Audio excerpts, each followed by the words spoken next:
Hello, and welcome to the Steve and Mark Discuss podcast, where my associate Steve here brings up a subject. I don't have any knowledge of what it is. He speaks about it for a few minutes, and I respond. So, over to Steve. Hi, people. I tell you what, this will be interesting. This will set your neurons rolling around. My neurons need rolling, yeah. Well,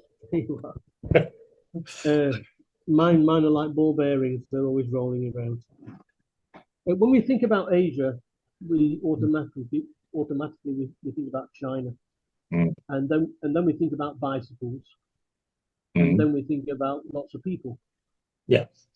Right. So, this subject I got from, of all places, Al Jazeera. Okay. And then I got a bit out of, I believe it was Russia Today, and also a little bit out of the Daily Mail. But then it took me back to a talk I'd seen by the late Professor Hans Rosling. He's a Swedish statistician. And this is from a TED talk he gave in 2006 called the Best Stats You've Ever Seen. So, in South Korea, of all places, the fertility rates are dropping again. I say again, because they dropped last year and they dropped even further this year. As we all know, as you know, I know that you know, and you know that I know that you know, it's needed 2.1 children to maintain a level number of the population. Yeah. For each couple. Why is it 2.1? Because the 0.1 covers for the couples that can't have children, and so they complete it, so that everybody knows that.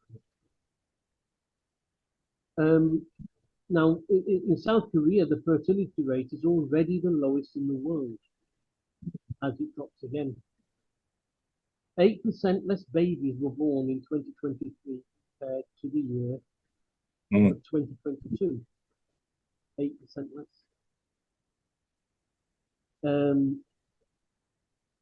And many experts said the population will halve in the year 2100. In other words, another 80 years. That's at the current rate of decline, as it is. Now, the government has spent billions in incentives. The South Korean government spent billions in incentives to try and get more babies made. The average rates fell from 0.78. Remember, we said that it would be 2.1 to maintain. The average rates fell from 0.78 in 22 to 0.72 in 23. And it's estimated that it's going to fall to 0.68 this year. Which means that basically it's one baby for every two couples or 2.5 couples. Yeah. The lowest rates are in Seoul, the capital, at 0.55. The reasons for the decline are worries about employment, housing, and childcare as a principal of not having children. Yeah. And also paying the government to incentivize these people of giving $1,500 for each baby that's born to the parents or to the mother. And the one you can guarantee that is the parent, real parent of the child. But it's a culture in South Korea of being a workaholic, the competitiveness at work, and that's what's putting the babies on the back burner, if you like. Not to be mistaken by the woman in the United States who put her baby in the oven, Mm. and she said she forgot about it. The baby died, of course. Yeah. Well, at gas mark 7, you would, you know, you don't last very long. Oh, yes. I've just had lunch, thank you. Yeah. China and Japan have a similar problem. Yeah. 1.09 and 1.26 respectively Mm. in 2023, Mm. and in Japan twice as many deaths as there were births last year. Mm. So Russia apparently has the same problem. Mm. They only had 1.264 million babies last year born, and that's the lowest number since 1999. Wow. And some politicians are wanting to tax more childless couples. Mm. So you tax more if you don't have any children. Yeah. Yeah. I remember that being in the UK. Yes. So this happened during World War II, and it lasted up Yeah. until the breakup of the USSR. Mm. Now this late Professor Hans Rosling, he made a documentary called "Don't Panic" in 2013, and he used Mm. a lot of Google technology for the Yeah. graphics of this documentary. And he said basically that in 2100 that the population is going to plateau, Yeah. and then after it's going to decline. All right. Well, I don't see him being wrong in that. Only the timeline, only Mm. the timeline, and perhaps why the birth rate of people is going down. Because in the West, we know that people are saying, well, they put bromide in the drinking water, they put fluoride in the drinking water, Mm. we've got vaccines and all this, that, and the other. Yeah. But the main thing that is making these restrictions is the economy. Is the economy for each couple. Yeah. The lowest birth rate in 2022, by the way, was Hong Kong. Just to let you know, that's the gem. And of course, the United Nations is confirming Rosling's documentary. Mm. But of course, they would do because the United Nations is very lazy. Mm. And if they see something that's feasible, they'll say, "Yeah, that's right," and Yeah. they'll steal the thunder. Mm. So there you have it, sir. You can chat about that Right. for a couple of minutes and see how far we get. Well, Your baby making skills have just got 1.0. yeah. I know that. Mine's 2.0. We're Yeah. still below the 2.1. You're Yeah. well below the 2.1. Well, yeah. And of course, I'm not in any condition now to have more babies that I'll admit to. Well, yeah. Yes. Over to you. Well, okay. Yeah. It's yeah. I mean, I remember being at school again in the 80s, and I referred to this, and there were books in our library, and I don't think the teachers were aware of it because I was at a Catholic school, warning of global overpopulation. Again, I don't know if the teachers were aware it was in there, because it happens because the books arrive on the shelves. Yeah. Just grateful that anyone's reading anything. And yeah, this was warning in it. I remember one of my class colleagues read this and was quite obsessed with it.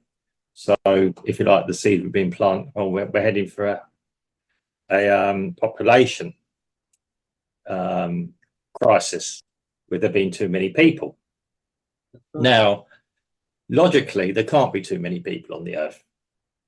Logically, there really can't. I mean, okay, we do have a problem when people are trying to all move to one place and over like that. And again, that's economics, which brings me on to this problem. We have to now put Korea, Japan, and other places into the Western world, in effect, and use some the competitiveness, the economic strains that children are seen to bring with them.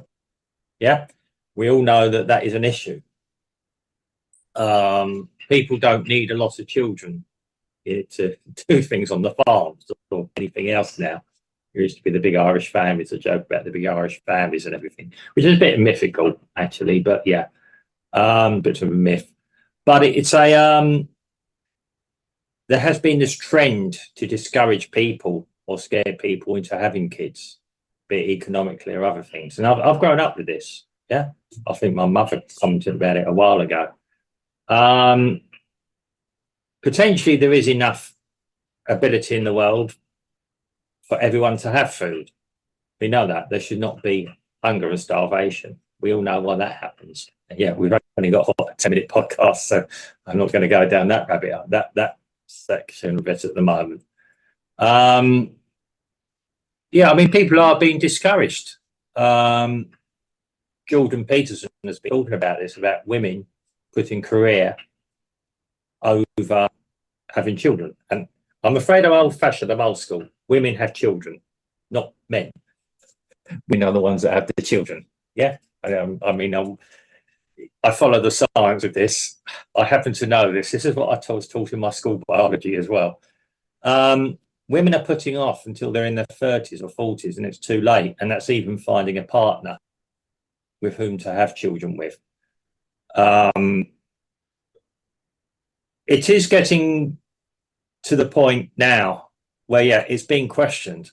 And I was even when you go, but the other side of it all is, and even across Asia, you'll see some TikToks across Asia, and certainly in them from America, the US and Europe, certainly English speaking, where you'll get a mother moaning about having children in it as well. Yeah, the parents having children. Oh, I don't have my life anymore. I don't have this. I don't have that. When you get to a certain age, you're not going to go clubbing every night. That's just ridiculous. You have to accept that you're going to have to grow up and do something. Both you and I know that whatever else, having kids, a child or children is a very rewarding thing to have, to see them grow. There's something to do with us. Yeah, there's a reason why I've only got my one child, medical reasons, unfortunately. Well, I'm not going into details. But it's a sad thing. Now, Asians always traditionally loved children. The Koreans, I always understood it, loved their children. So something there has happened in the education as well. Yeah, career, be competitive. I'm going to go in a very dangerous territory here. And I've seen some TikToks with women speaking about, not TikToks, sorry, YouTube women talking about this as well, because I try and understand every argument I can. Actually saying that women that don't want to have children, or I mean, it's up to women's choice if they have children or not. It's not for everyone, admittedly, living in a free society. But this notion that you can leave and leave and leave and leave it. Children do require a lot of energy as well, and a lot of time. And we all know it's like children are more likely to always interfere or run to the mother with any problems they have, because yeah, that's where the closer bond is. The male role is to provide, to defend and provide. Well, I don't think these days that used to be the case in the 60s, in the 70s, when in the UK the economy was shot. Yeah, both parents from the 70s, both parents had to work. That's it. That's what's happened. Yeah. My parents, unfortunately, they both worked, but at different times. So Yeah. when one worked, the other one didn't. Yeah. At that time, it was difficult to find work, and you got what you could, and you know, mum and dad, they. So there's always a strain on the family, but they had 3 kids. And you got the old stories of the old Irish families. I've got 8 kids. Yeah. They get through. They were poor, but they get through. Yeah. Right. I think what's changing is this easy opt out method these days. Mm. So Yeah. we got, for example, we got France, who's just legalized abortion. Mm. You can have as many abortions as you like. It's God's given right, apparently. You got the trans community, or no, that's wrong. The LGBTQ plus community Yeah. Well, who are a trying to community. break, Yeah. that are trying to break up the unit, family unit, Yeah. and they don't want to have kids in the vast majority. Mm. So, and also like they said, like I was on about in South Korea, that the stress of having a job, of keeping Mm. up with the Joneses, Mm. having a nice car, all of this has a. I mean, when I was a kid, my dad had a car eventually. Mm. It was a second-hand Skoda Yeah. for you to have an idea.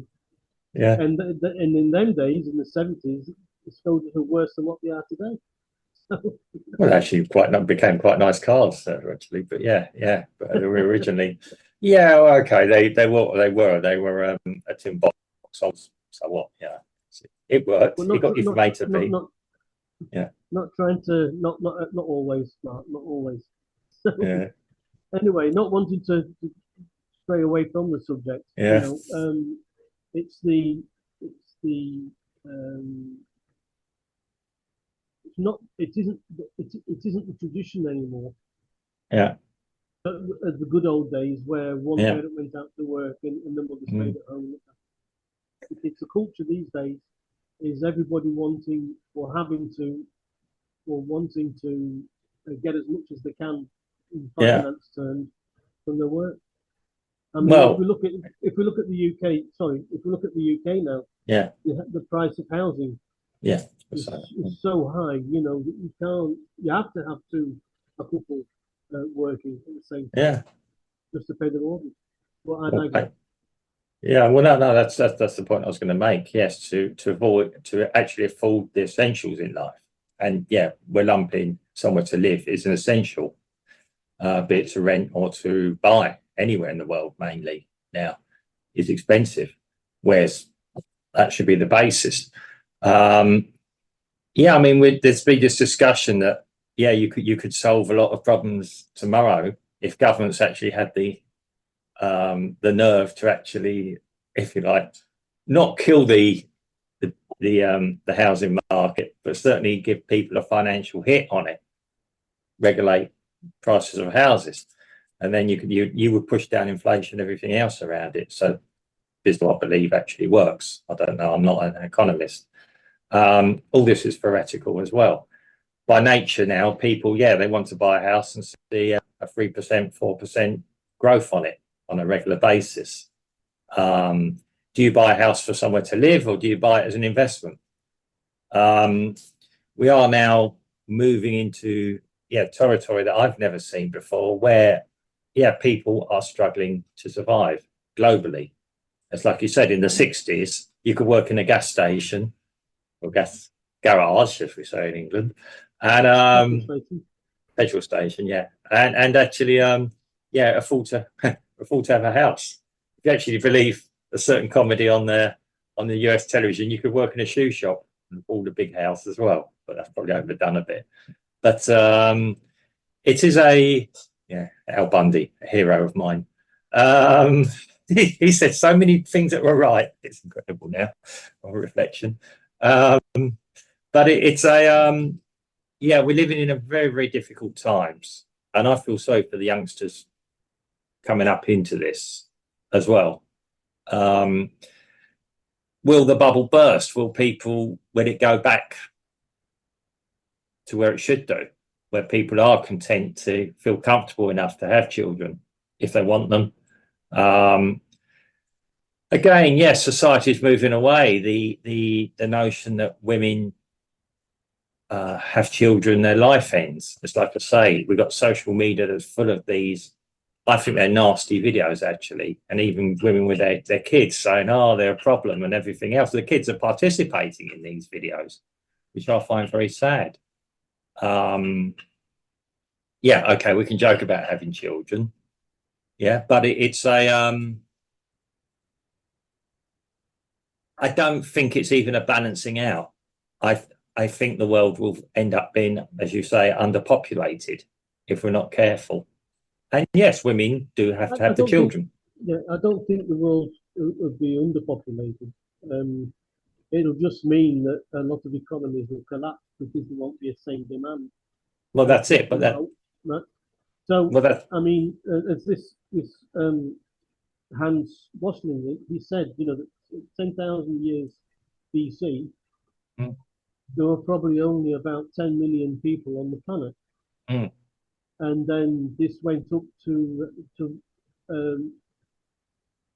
1800. yeah, And, you know, over all that time, the population was around a billion. mm, And when it came to when I was born in the 60s, early 60s, mm, it was 3 billion. 3 yeah, billion. And during my lifetime of just over 60 years, we've mm, come up to almost 8 billion. So we've more than doubled the population in the past that's just, yeah. 60 years. I mean, we don't know. This is not a trend we've ever seen before. Maybe human beings, as we know it, will head for extinction eventually. I mean, we've only got about 7.5 billion years left on the Earth liveway. So, Well, I think what it's interesting that in the 60s, when the Club of Rome had their yeah, meetings and they were talking about how to reduce the population, yeah, like you said with the books, you know, about being yeah, an overpopulated planet, yeah, that most of the governments now are fighting to try and yeah, get the populations exactly. up again. Yeah, But but based not based on natural resources, yeah, but based on the economies. yeah, The but economies, because if the country doesn't have any people, there's yeah, nobody to buy the products that are being made. yeah. Well, it was the old joke where a certain word came, fornicate under command of the king, almost. But yes, yeah, not a word, but yeah, okay, it's a myth as well, I believe. But it's a yeah. I mean, how do you encourage it? Like I say, we've moved away. We're moving away from, okay, a religious base.